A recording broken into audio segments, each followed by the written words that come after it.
Chart भी stock जी नहीं। Options के चार्ट में समझ गया आप क्या कहने की कोशिश कर रहे हैं।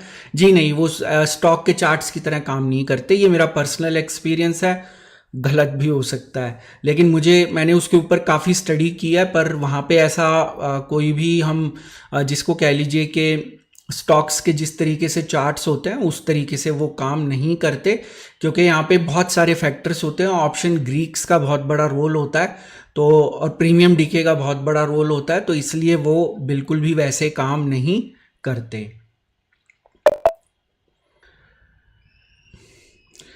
भाई mostly I am right about market direction but I am struggling in timing the market, either I enter too soon और एग्जिट टू अर्ली। दोस्त ये देखिए, ये बहुत कॉमन प्रॉब्लम रहती है। ये केवल प्रैक्टिस के द्वारा ही ठीक की जा सकती है। जैसे कि हैंड राइटिंग होती थी जब हम छोटे होते थे, जिसकी हैंड राइटिंग खराब होती थी वो हैंड राइटिंग प्रैक्टिस से ही ठीक की जा सकती है। तो पहली चीज़ आपको बधाई हो कि आपकी जो है एनालिसिस ज़्यादातर टाइम सही रहता है। काफ़ी लोग यही नहीं कर पाते, लेकिन जो आप प्रॉब्लम बता रहे हैं, जो आप समस्या बता रहे हैं, वो केवल आपको थोड़ा सा देखना पड़ेगा कि आप एनालिसिस यहाँ पे कौन सा करते हैं। अगर आप ऑप्शन चेन का एनालिसिस करते हैं तो मैं आपको बताऊंगा कि जैसे जैसे मार्केट मूव करती जाती है वहां पे हमारे ओटीएम और एटीएम कॉन्ट्रैक्ट्स चेंज होते जाते हैं। तो बेसिकली जब मार्केट 16,900 के आसपास थी, वहां 17,100 के ऊपर कॉल राइटर्स एक्टिव थे। तो आपने देखा कि मार्केट यहां पे आके ठहर गई थी। तो क्या होता है कि मैं आपको कॉन्सेप्ट समझाना चाहूंगा कि यहाँ किस तरीके से पता लगाया जाए कि मार्केट कहां तक जाएगी, कैसे जाएगी। तो क्या होता है कि जब अगर आप ऑप्शन चेन एनालिसिस कर रहे हैं, आपको पता है 16,900 पे पुट राइटर्स एक्टिव है, मार्केट ऊपर जाएगी। आपको ये भी पता है कि 17,100 के ऊपर कॉल राइटर्स एक्टिव हैं। ये अपडेट भी मैंने शेयर किया था। तो यहाँ पे क्या है कि मार्केट जहां पे फ्रेश पोजीशंस बन रही होती हैं वहां पे मार्केट आके एक बार ठहर जाती है। तो आप देखेंगे कि यहां आके ठहर गई मार्केट एक बार 17,100 के पास, काफी समय तक मार्केट ट्रेड करती रही। तो होता क्या है कि अब मार्केट यहां से कहां जाएगी वो पता लगाने के लिए अब हमारा 17,100 जो है वो एटीएम कॉन्ट्रैक्ट हो गया। तो अगर हम अब एनालिसिस कर रहे हैं तो 17,200 300 हमारे ओटीएम हो गए, 17,000 और 16,900 हमारे इन द मनी कॉन्ट्रैक्ट हो गए। हम अगर इधर कॉल साइड की बात करें तो हमें यहां पे अब देखना है कि अब क्या हो रहा है। तो बेसिकली यहां पे हो क्या रहा था कि जब मार्केट यहां पे आई तो जो 17,100 के कॉल राइटर्स एक्टिव थे उन्होंने अपनी पोजीशंस क्लोज करनी शुरू कर दी। तो जब हमें यहां पता लगा कि पोजीशंस क्लोज कर दी तो हम यहां पे अपनी पोजीशन को होल्ड कर सकते हैं। जो हमने लॉन्ग पोजीशन बनाई हुई है उसको होल्ड करेंगे, क्योंकि 17,100 पे कॉल राइटर्स तो एक्टिव थे, लेकिन यहां पे जब मार्केट आके स्टेबलाइज हुई तो इन्होंने अपनी पोजीशंस नो प्रॉफिट मतलब स्लाइट प्रॉफिट के ऊपर क्लोज कर दी। तो फिर उसके बाद अगला रेजिस्टेंस मार्केट को कहां मिलेगा, तो यहां पे हमें दिख रहा था कि 17,400 के जो है ऊपर कोई भी एक्टिविटी नहीं हो रही और प्राइस एक्शन के ऊपर भी ये हमारा एक रेजिस्टेंस पॉइंट था। तो इस तरीके से देखिए, आप कभी भी परफेक्ट बॉटम या परफेक्ट टॉप नहीं फाइंड आउट कर पाएंगे। तो आपको एनालिसिस करते रहना है और एनालिसिस के द्वारा ही आप पता लगा सकते हैं कि कहाँ पे मार्केट रुकेगी, कहाँ से ऊपर जाएगी। तो ये 17,100 वाला अपडेट मैंने कम्युनिटी टैब के ऊपर भी शेयर किया था कि वहाँ कॉल राइटर एक्टिव है, लेकिन जब मार्केट वहाँ आई तो उन्होंने अपनी पोजीशन क्लोज करनी शुरू कर दी। तो इसका मतलब मार्केट यहाँ से ऊपर जाएगी। तो सुबह ऐसा लग रहा था कि मार्केट 17,100 के ऊपर नहीं जाएगी, लेकिन जब वहां गई पोजीशन क्लोज होने लग गई तो इसका मतलब और ऊपर जाएगी। तो इस तरीके से आप कर सकते हैं। Market respected price action today, भाई ये सब चलता रहता है। कभी मार्केट प्राइस को फॉलो करेगी कभी, बट हमें एक मैक्रो लेवल पे आइडिया रहना चाहिए कि कौन से पैटर्न्स को मार्केट इस समय फॉलो कर रही है। ऑप्शन चेन में क्या, तो मार्केट कॉन्टिन्यूएशन में काम करती है। तो आज एक समय मार्केट ऑलमोस्ट रेड में भी आ गई थी। तो मार्केट हमेशा कॉन्टिन्यूएशन में काम करती है। जो end of the day view होता है, उसके बाद जब आप अगले दिन देखेंगे तो वहां पे अब बड़े प्लेयर्स क्या कर रहे हैं वो देखना जरूरी होता है। Whether today's move was technical और based on news of war cooling down. भी देखिए क्या होता है कि यहाँ पे कल ये जो मुझे ऐसा लगता है, क्योंकि कल जिस तरह से बड़े प्लेयर्स ने पोजीशंस बनाई थी, तो क्या होता है कि वो लोग लॉस में कभी भी पोजीशंस क्लोज नहीं करना चाहते। तो आपने जैसे कि देखा कि यहाँ पे नीचे जब मार्केट को नीचे लाया गया तो उन्होंने अपनी पोजीशंस क्लोज करी जो उनकी शॉर्ट पोजीशंस थी। तो क्या होता है कि जब भी न्यूज़ का भी मूव आने वाला होता है तो मार्केट में आप देखेंगे कि बड़े प्लेयर्स अपनी पोजीशन एडजस्ट कर लेते हैं, तो वो लॉस में नहीं रहते या बहुत कम लॉस में रहते हैं, 10 में से एक बार शायद लॉस में रहेंगे वो लोग। तो ये जो मूव था बेसिकली एक न्यूज़ बेस मूव ही हम इसको कह सकते हैं, क्योंकि एडवांस टू डिक्लाइन रेशो भी आप देखेंगे तो वो भी हमें यही संकेत कर रहा है कि मार्केट का सेंटीमेंट तो वीक था, लेकिन बड़े प्लेयर्स ने फटाफट अपनी पोजीशंस को एडजस्ट कर लिया। तो मेरे हिसाब से ये न्यूज़ बेस मूव था, और मार्केट कभी भी स्ट्रेट लाइन में ऊपर या नीचे नहीं जाती, हमेशा जिगजैग मूवमेंट मार्केट फॉलो करती है।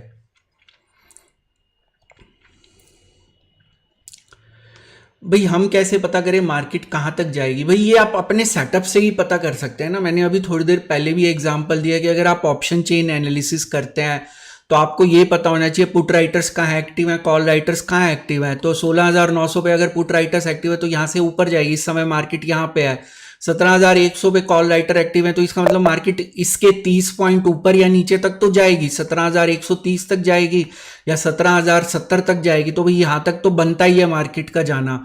लेकिन अब जब मार्केट यहाँ पे आई तो अब यहाँ पे क्या हो रहा है? तो जो आपको पहले पता, आपने रस्सी पकड़ी हुई है कि भाई यहाँ पे कॉल राइटर्स एक्टिव थे, अब आपको दिख रहा है कि कॉल राइटर्स पोजीशन क्लोज कर रहे हैं, तो इसका मतलब मार्केट और ऊपर जाएगी, क्योंकि जो कॉल राइटर्स थे उनका व्यू बेयरिश हो गया। तो इस तरीके से आप अपने सेटअप, मैंने सिर्फ ऑप्शन चेन का एग्जांपल लिया है, अब आप कौन सी स्ट्रेटेजी फॉलो कर रहे हैं, कौन सा सेटअप फॉलो कर रहे हैं, उसके ऊपर आप अपने रूल्स बना सकते हैं। ये मैंने आपको केवल एक ऑप्शन चेन का रूल बताया है।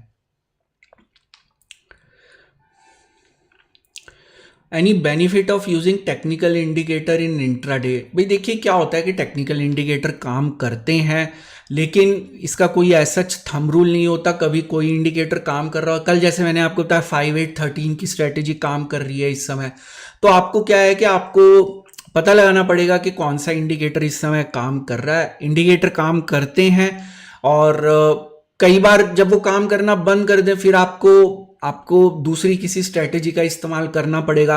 लेकिन नॉर्मली इंडिकेटर्स जो हैं वो लैगिंग होते हैं, और जब मार्केट बहुत ज़्यादा वॉलेटाइल हो, जैसे कि इस समय मार्केट बहुत ज़्यादा हाईली वॉलेटाइल है, तो इस समय इंडिकेटर्स का काम जो है करना थोड़ा सा कम हो जाता है, क्योंकि वो जब तक रिएक्ट करते हैं तब तक मार्केट अपना मूव बना चुकी होती है। तो अब इस समय मतलब मैं फिर अब बता दूंगा तो कि कौन से इंडिकेटर काम कर रहे हैं, वो काम करना बंद कर देंगे, लेकिन कुछ इंडिकेटर्स इस समय भी इंट्राडे में बहुत अच्छा काम कर रहे हैं।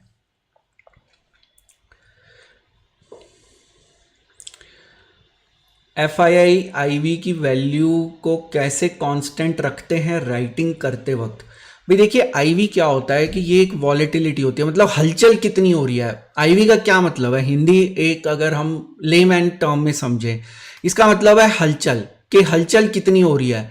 तो भाई जब आपके FIIs यहाँ पे राइटिंग कर रहे हैं तो बेसिकली क्या होता है कि एक बेसिक थंब रूल होता है मोस्ट ऑफ द टाइम्स, या जिसको कह लीजिए एक जनरल थंब रूल है कि जो रिटेल इन्वेस्टर हैं वो बायर हैं, जब वो बाय कर रहे हैं और FIIs राइट कर रहे हैं, तो जो राइटर है वो बड़ा प्लेयर है, तो वो क्या है कि लिक्विडिटी के पॉइंट ऑफ व्यू से देखिए कि लिक्विडिटी वो सारी एब्जॉर्ब कर रहा है।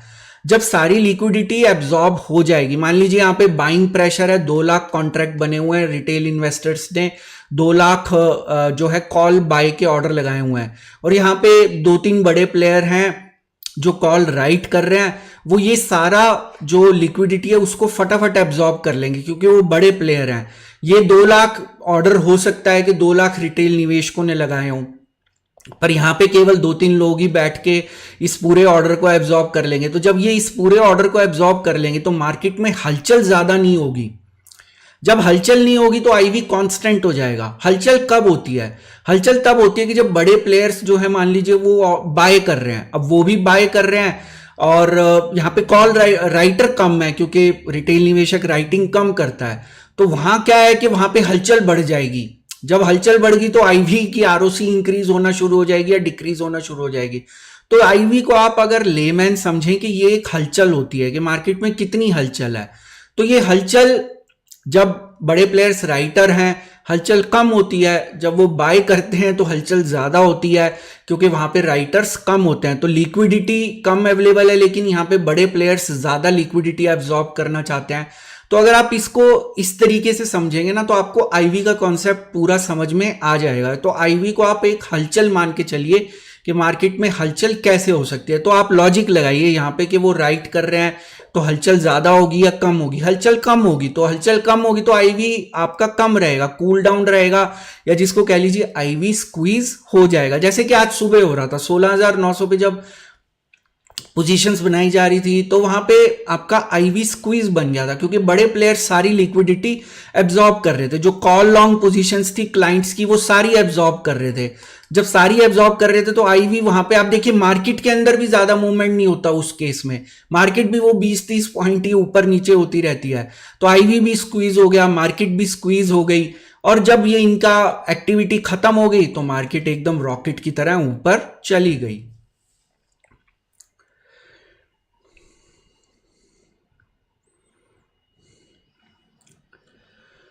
भाई लॉन्ग टर्म के लिए कुछ स्टॉक्स बताएंगे as you shared in starting of 2021।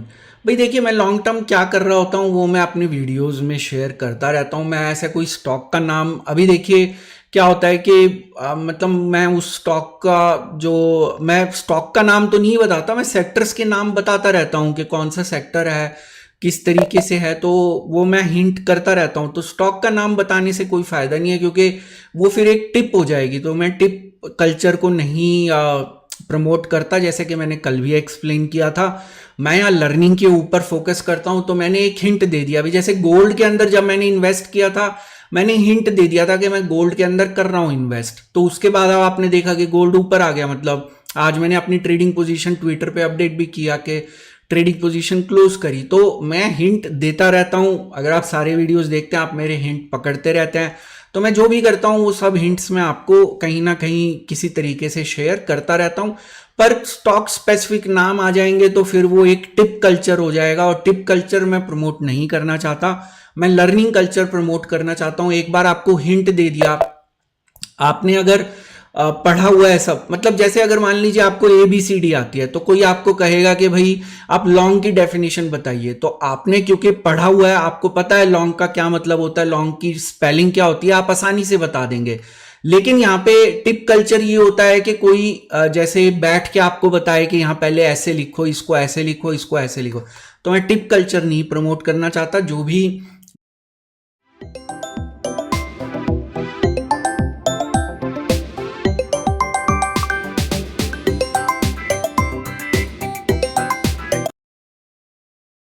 होती है मैं सब डायरेक्टली इनडायरेक्टली तो नहीं, इनडायरेक्टली आपके साथ शेयर करता रहता हूं।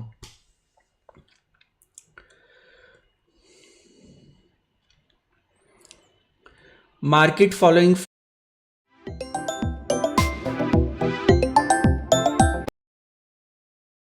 में on weekly chart when market came 16,400। जी ये मैंने चेक नहीं किया, तो अगर ये फॉलो कर रही है आप बताइए मत, ये बातें बताने की नहीं होती। अब ये काम करना बंद, ज़्यादा लोग फॉलो करने लग जाएंगे और काम करना बंद कर देगी। जो स्ट्रेटेजी आपका काम कर रही है उसको पब्लिक डोमेन में मत बताइए आप कि क्या काम कर रही है क्या नहीं कर रही। वो एकदम हो सकता है कई लोग फॉलो करना शुरू कर दें तो बंद कर देगी। ऐसी बातें पब्लिक में नहीं बताई जाती।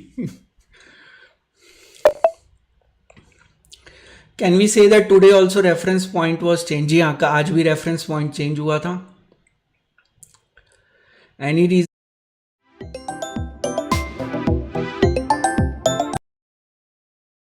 Calculate current move. भैया करंट मूव ये वो नीचे लोग लिखते रहते हैं कि हमें कैसे पता लगा, अरे मार्केट ऊपर गई ये गई। तो ये उन लोगों को थोड़ा शांत करने के लिए होता है कि भाई आप मार्केट हमेशा ये समझाने के, मतलब करंट मूव मैं इसलिए बताता हूं कि आप जो है ये देख के चलिए कि भाई यहाँ पे क्या होता है कि मार्केट चाहे किसी भी ट्रेंड में हो तो मार्केट कभी भी, लोग ये बात समझ ही नहीं पाते, वो ये नहीं समझ पाते कि मार्केट कभी भी सीधा ऊपर नहीं जाती और कभी भी सीधा नीचे नहीं आती। मार्केट हमेशा जिगजैग मूव करती है। तो करंट मूव का मकसद ये होता है कि इंडिकेटर की भी रिलायबिलिटी देखनी होती है कि इंडिकेटर कितना रिलायबल है, कहाँ पे हमें बाय सिग्नल मिलता है, कहाँ पे हमें सेल सिग्नल मिलता है, और वहां पे हम कितना मूव कैप्चर कर पाते हैं। तो इसलिए मैं यहाँ पे करंट मूव बताता हूँ ताकि अब बीच में आप देखिए ये हमें लगभग एक महीना हो गया है। एक महीने के अंदर आप देख पाएंगे कि 1 2 3 4 5 6 7 8 दिन जो है मार्केट रेड में ग्रीन में थी, और बाकी जितने ट्रेडिंग डेज थे, शायद बाकी कुछ 20 21 टोटल ट्रेडिंग डे होते हैं, 8 दिन शायद ग्रीन में थी और बाकी दिन रेड में थी। लेकिन यहाँ पे रेड ने डोमिनेट किया हुआ है, मतलब ये आप देख सकते हैं कितने दिन रेड में थी, 1 2 3 4 5 6 7 8 9 10 11 12, तो 8 दिन ग्रीन में थी, 12 दिन रेड में थी। लेकिन ओवरऑल ट्रेंड क्या है, वो लोगों का माइंड बायस होता है भाई, वो ग्रीन जो है ज्यादा उनको पसंद आता है, तो ओवरऑल माइंड बायस होता है। चाहे मार्केट केवल 12 दिन रेड में थी, 8 दिन ग्रीन में थी, लेकिन इस समय उस पॉइंट से 1000 पॉइंट नीचे है। तो बेसिकली करंट मूव बताने का मतलब होता है कि आप यहां पे ट्रेंड को पकड़ पाए कि क्या ट्रेंड है इस समय मार्केट का।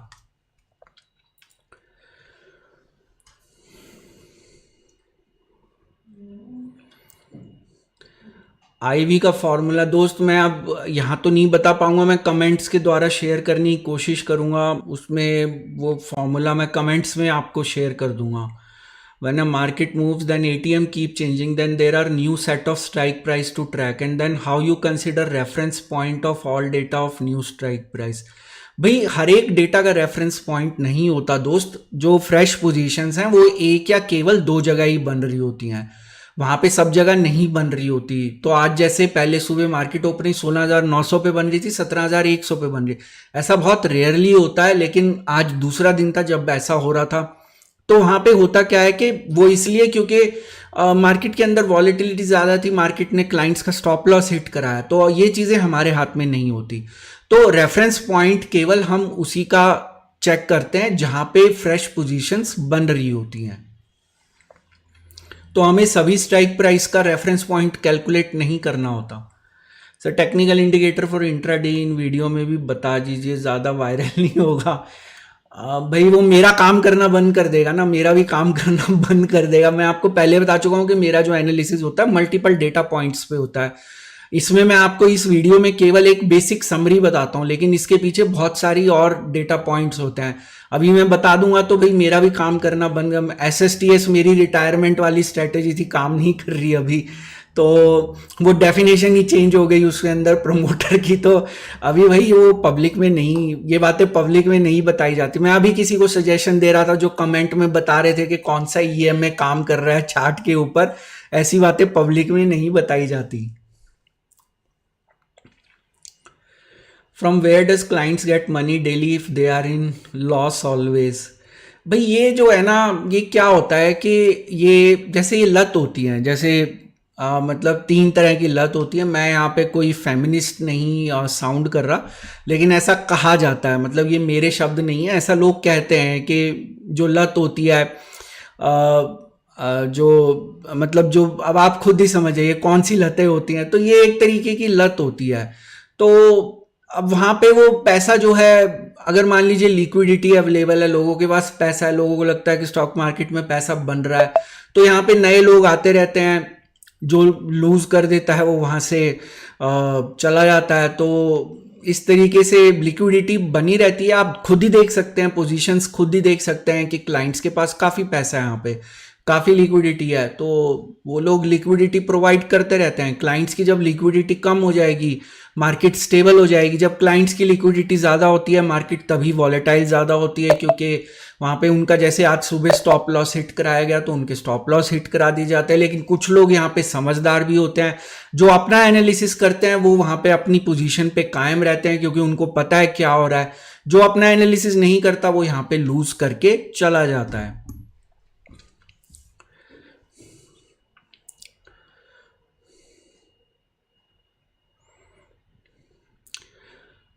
आपने दोनों पोजीशन लॉन्ग क्लोज कर दी, लॉन्ग और शॉर्ट, बट यू मेंशन आपने सिर्फ शॉर्ट क्लोज किया। भाई ये गोल्ड की मैं बता रहा था, गोल्ड की मैंने ट्रेडिंग वाली क्लोज की है, लॉन्ग टर्म नहीं क्लोज की। जो नए शॉर्ट्स बना रहे थे उनका तो भारी लॉस हो गया होगा। जी हाँ, उनका काफी भारी लॉस हुआ होगा।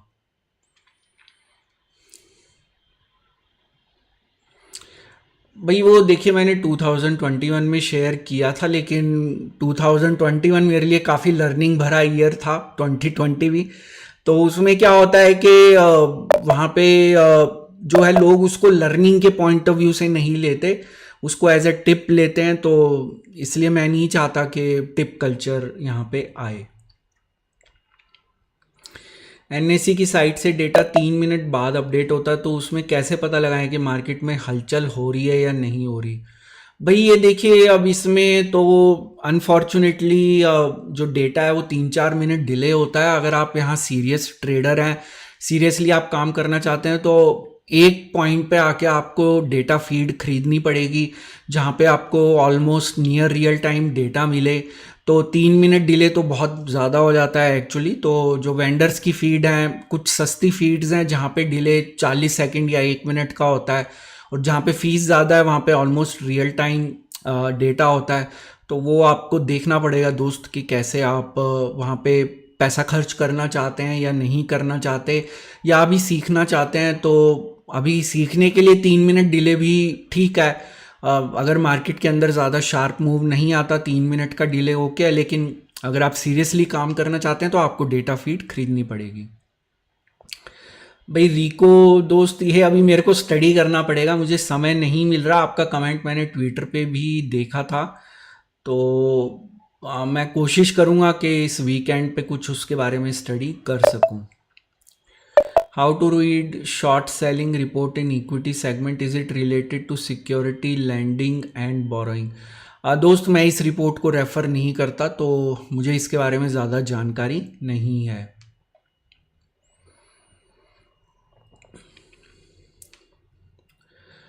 दोस्तों अगर कोई और सवाल है तो आप अगले 1 मिनट में पूछ सकते हैं, नहीं तो हम आज की लाइव स्ट्रीमिंग को यहीं क्लोज करते हैं। इन यूएस भाव copy also paid, here in India all data free. जी हाँ, वहाँ पे आपको ब्रोकर भी चार्ज करता है और भाव कॉपी के पैसे भी लगते हैं। तो आपने सही कहा, इंडिया में यहाँ पे फ्री है अभी, हो सकता है आने वाले टाइम में ये भी पेड हो जाए। तो कुछ एनएससी अगर लिस्ट हो जाएगा तो ऑब्वियसली वो भी अपनी इनकम स्ट्रीम बढ़ाने की सोचेंगे। टुडे 45 मिनट नॉट अपडेटेड, दोस्त ये प्रॉब्लम तो रहेगी यहाँ पे। Data reason behind today's up move, any news? भाई वो रशिया वॉर कूल ऑफ मतलब नहीं होगी। मैं तो कब से कह रहा था कुछ नहीं होने वाला है, ऐसी सब नौटंकी चल रही है, तो इस वजह से मार्केट ऊपर चली गई। मैं तो 2-3 दिन से यही बोल रहा था, कुछ नहीं होने वाला है, ये सब डराया जा रहा है और कुछ नहीं है।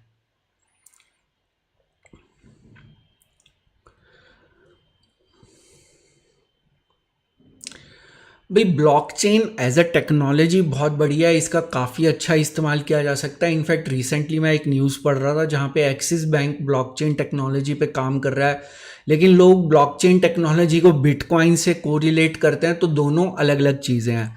बिटकॉइन क्रिप्टो करेंसी है, blockchain technology as such is very useful technology. तो उसको आप लिंक मत करिए क्रिप्टो करेंसी से। तो blockchain technology is maybe a future, or lot of banks are using blockchain technology in their banking operations। तो मैं खुद अभी ढूंढ रहा हूँ कौन सी ऐसी कंपनीज हैं जो ब्लॉकचेन टेक्नोलॉजी में काम कर रही हैं स्पेसिफिकली। तो अगर कुछ ऐसा मुझे मिलता है रिलायबल जो है डेटा, तो मैं आपके साथ ज़रूर शेयर करूँगा।